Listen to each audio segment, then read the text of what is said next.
So, Claire, I think you've got some computer games that you're going to recommend next. I was dying to talk about these 2 weeks ago when we were talking about Strahd, but talking about Strahd was way more important. Talking about Ravenloft was far more important. I have 3 computer games for you that are very similar in 3 ways. One, they're in that racial justice bundle that I got off itch.io, which I mentioned way back in like the first episode. So they're all available on itch.io. They are all very zen in their own way, some more so than others. That's good for the very stressful time that we've got at the moment. Exactly. 2 of them more so than the last, but the last you can put on like immortality mode, so that can be zen in its own way. And the last thing is they are all themed around mountains. So, yeah, that's a nice little coincidence. I didn't realise until I was writing them down that, yeah.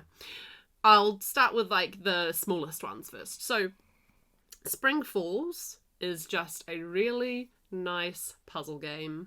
You start off, you're at the top of a mountain, and you're trying to channel water towards plants.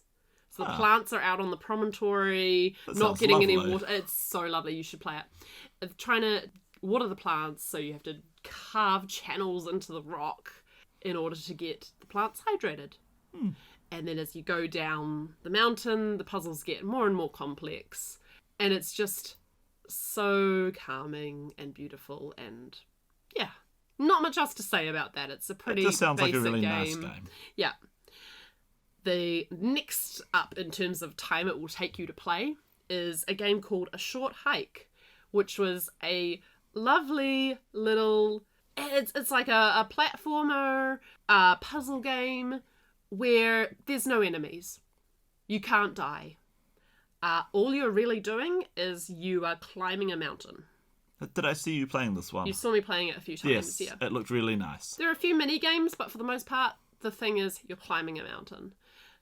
You're collecting upgrades so that your climbing skills get better. Oh, and by the way, you're actually a bird. Hilariously, you're actually a bird named Claire. The main player's name is Claire. And you are learning to climb, and the better you get at climbing, the better you get at flying. So by the end of the game, once you've collected the majority of the feathers that upgrade you, you can just fly around this scape and look at all the little people. Everyone's anthropomorphic. So, little like fox people and bird people and stuff running around on this beautiful landscape. There's little secret hidden things in there, like a secret island that you can fly to if you go in the right direction. It's really calming and really sweet. This reminds me of the joy that I had when I could fly for the first time in World of Warcraft back in the day. More on that later. More on that later. But it was so much fun to just fly around. Yes. Not do anything, not fight anyone, just fly around. Find a nice mountain to sit on top of, take in the view. It's so calming, and you can find beautiful landscapes in video games.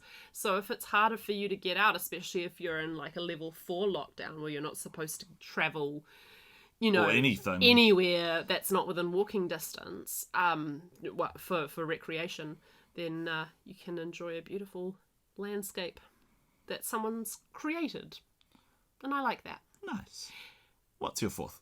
Third game. What's your third game, Claire? My third game is Celeste. So this is the one that will take the longest to clock, especially if you don't put immortality on or like jump boost or any of the other cheats that I used. So Celeste, quite similar to Short Hike in that we're dealing with the main characters have sort of like anxiety issues. So like you've got these characters dealing with their anxiety issues through climbing a mountain, which is this lovely sort of theme running through both of them. And in Celeste, you're trying to get to the top of this mountain. Madeline is the name of the main character, and she's trying to get to the top of this mountain just as a challenge she's set herself because she thinks it will help her deal with her anxiety and depression. And it's really challenging. And if you go on Reddit, there is a very active Celeste community of people, comparing times and strategies. And so here's the thing, right? It's hard, but it's really enjoyably hard.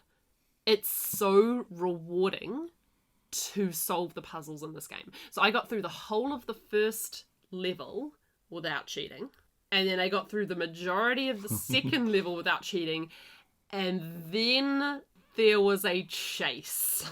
Oh. And that was where I kept dying, and I went, okay, I really want to see where the story goes, so I'm not just going to give up, so I'm going to turn invincibility on. Yeah.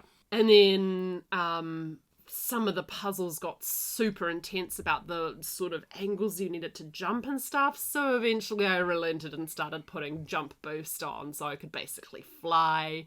I cheated my whole way through the game from that point, but I just wanted to know where the story went, and it's such an engaging story. So I used to do that with Warcraft games back when I was playing Warcraft 1 and Warcraft 2. I always wanted to just know what was going to happen, and so my first playthrough, I would just put on all the cheat codes and then power through it. Nice. You know what? You know my dirty secret now, internet, but no regrets.